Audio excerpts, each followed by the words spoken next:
ನಮ್ಮ machine learning ಮಾಡೆಲ್ನ ಕಾರ್ಯಕ್ಷಮತೆಯನ್ನ ಒಂದೇ ಒಂದು ಸರಳ ಹಂತದಿಂದ ಅಂಶನಾಗ ಹೆಚ್ಚಿಸ್ಬೋದು ಅಂದ್ರೆ ನಂಬುತ್ತೀರಾ?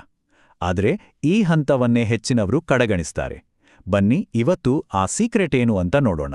ಅದೇ ಫೀಚರ್ ಸ್ಕೇಲಿಂಗ್.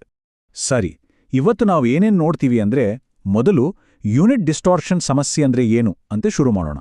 ಆಮೇಲೆ ಸ್ಕೇಲಿಂಗ್ ಯಾಕೆ ಅಷ್ಟು ಮುಖ್ಯ ಅನ್ನೋದನ್ನ ಅರ್ಥ ಮಾಡ್ಕೊಳ್ಳೋಣ.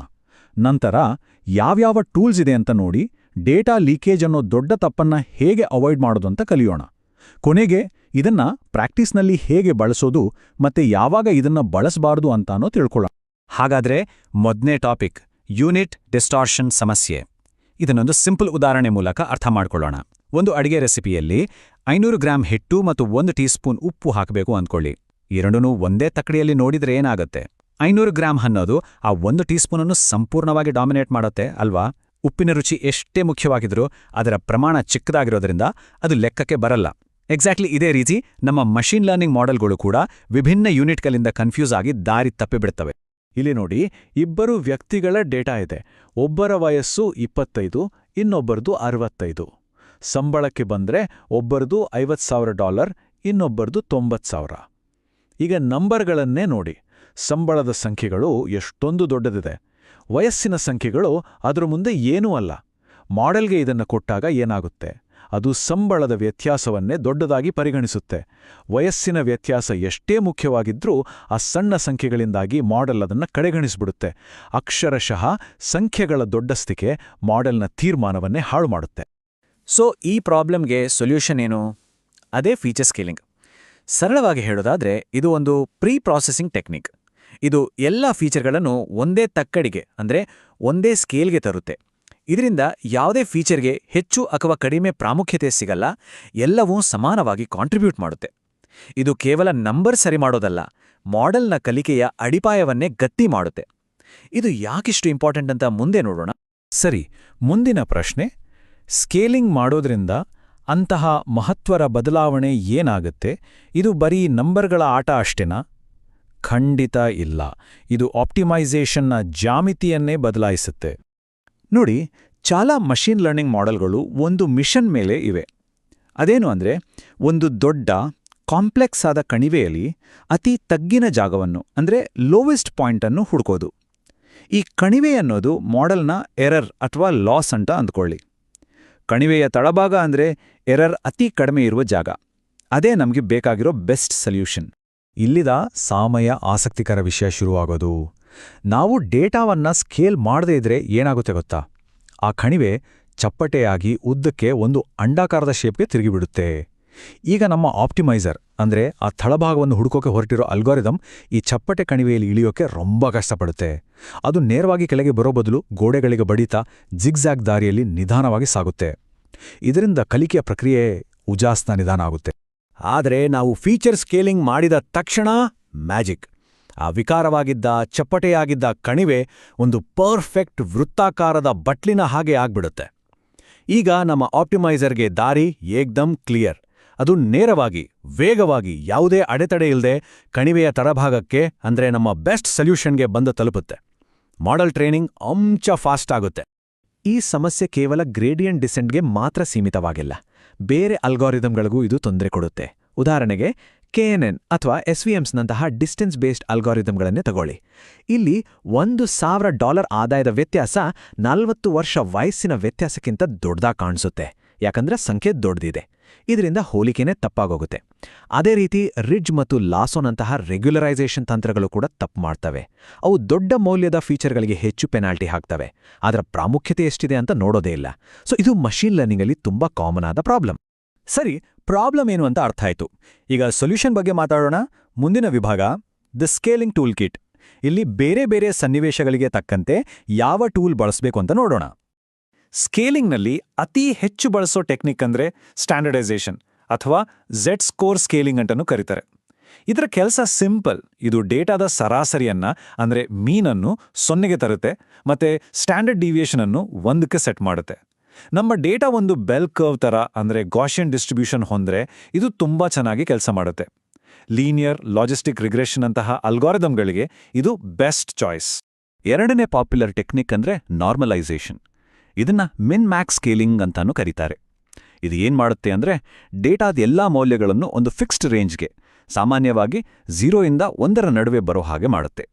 ಡೇಟಾದ ಡಿಸ್ಟ್ರಿಬ್ಯೂಷನ್ ಬಗ್ಗೆ ನಮಗೆ ಗೊತ್ತಿಲ್ಲದೆ ಇದ್ದಾಗ ಅಥವಾ ನ್ಯೂರಲ್ ನೆಟ್ವರ್ಕ್ಗಳಂತಹ ಅಲ್ಗಾರಿದಮ್ಗಳಿಗೆ ಇದು ತುಂಬಾ ಸೂಕ್ತ. ಸರಿ, ಹಾಗಾದರೆ ಸ್ಟ್ಯಾಂಡರ್ಡೈಸೇಷನ್ ಮತ್ತೆ ನಾರ್ಮಲೈಸೇಷನ್ ಇವೆರಡರಲ್ಲಿ ಯಾವುದನ್ನ ಯಾವಾಗ ಬಳಸಬೇಕು? ನೋಡಿ, ಒಂದು ಪ್ರಮುಖ ವ್ಯತ್ಯಾಸ ಅಂದ್ರೆ ಔಟ್ಲೈಯರ್ಸ್, ಅಂದ್ರೆ ತೀರಾ ವಿಪರೀತ ಬೆಲೆಗಳಿರೋ ಡೇಟಾ ಪಾಯಿಂಟ್ಸ್. ಸ್ಟ್ಯಾಂಡರ್ಡೈಸೇಷನ್ ಮೇಲೆ ಇದರ ಪ್ರಭಾವ ಕಡಿಮೆ, ಆದರೆ ನಾರ್ಮಲೈಸೇಷನ್ ಇವುಗಳಿಗೆ ரொம்ப ಸೆನ್ಸಿಟಿವ್. ಹಾಗಾಗಿ ನಮ್ಮ ಡೇಟಾದಲ್ಲಿ ಔಟ್ಲೈಯರ್ಸ್ ಇರ್ಬೋದು ಅನ್ನೋ ಅನುಮಾನ ಇದ್ರೆ ಸ್ಟ್ಯಾಂಡರ್ಡೈಸೇಷನ್ ಉತ್ತಮ. ಡೇಟಾ ಡಿಸ್ಟ್ರಿಬ್ಯೂಷನ್ ಗಾಸಿಯನ್ ಥರ ಇದ್ರೆ ಕೂಡ ಸ್ಟ್ಯಾಂಡರ್ಡೈಸೇಷನ್ ಬೆಸ್ಟ್. ಇಲ್ಲದಿದ್ರೆ ನಾರ್ಮಲೈಸೇಷನ್ ಟ್ರೈ ಮಾಡ್ಬೋದು. ಆದ್ರೆ ನೆನ್ಪಿಡಿ, ಸರಿಯಾದ ಟೂಲ್ ಆಯ್ಕೆ ಮಾಡೋದು ಯುದ್ಧದ ಅರ್ಧ ಭಾಗ ಅಷ್ಟೇ. ಅದನ್ನ ತಪ್ಪಾಗಿ ಬಳಸಿದ್ರೆ ಇಡೀ ಮಾಡೆಲ್ಲೇ ಕೊಲ್ಯಾಪ್ಸ್ ಆಗ್ಬೋದು.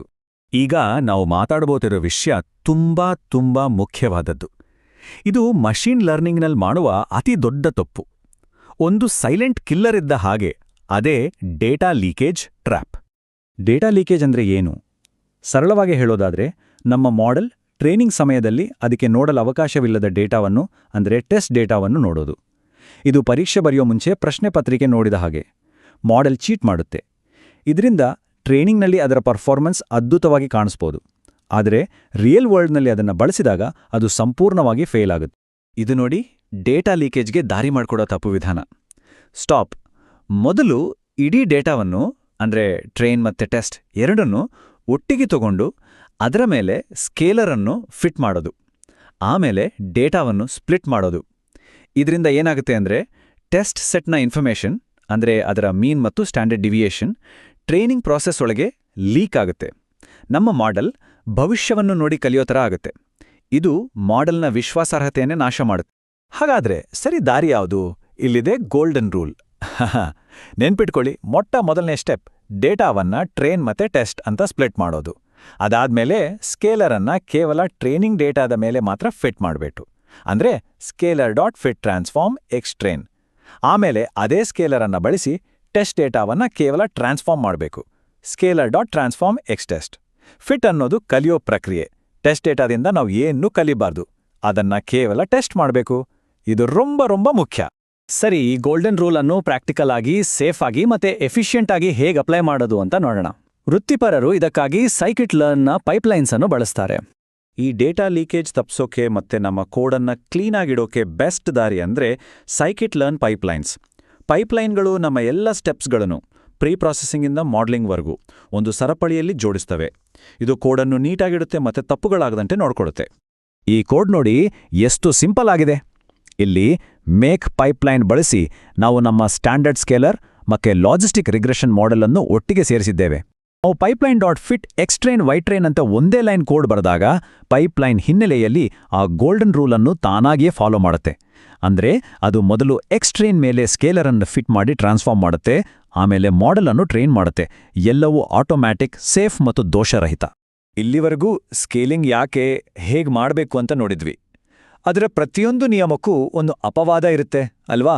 ಹಾಗೆ ಸ್ಕೇಲಿಂಗ್ ಮಾಡಬಾರ್ದ ಸಂದರ್ಭಗಳು ಇವೆ. ಅದು ಯಾವ ಮಾಡೆಲ್ಗಳು? ಡಿಸಿಷನ್ ಟ್ರೀಗಳು, ರ್ಯಾಂಡಮ್ ಫಾರೆಸ್ಟ್ಗಳು, ಗ್ರೇಡಿಯಂಟ್ ಬೂಸ್ಟಿಂಗ್ ಮಷೀನ್ಗಳು, ಈ ಥರದ ಟ್ರೀ ಬೇಸ್ಡ್ ಮಾಡೆಲ್ಗಳು. ಯಾಕೆ ಅಂದ್ರೆ ಈ ಅಲ್ಗಾರಿದಮ್ಗಳು ಡಿಸ್ಟೆನ್ಸನ್ನ ಲೆಕ್ಕ ಹಾಕೋದಿಲ್ಲ.